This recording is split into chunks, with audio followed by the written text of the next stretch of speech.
دیروز به بازار دنیا رفته بودم.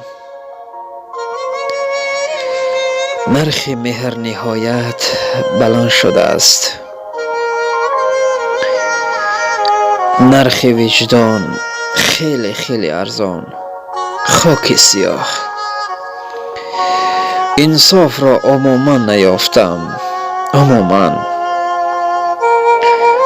صداهای دوستی از هر طرف بلند می شد، اما صمیمی و حقیقی نبودند. عشق را چون بازیچه همه انتخاب داشتند.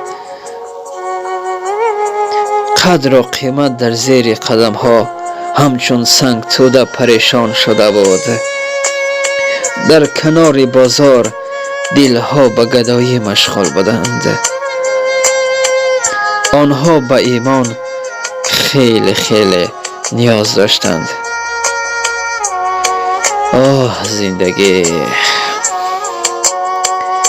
به کدام سویت نگاه کنم؟ به کدام سو؟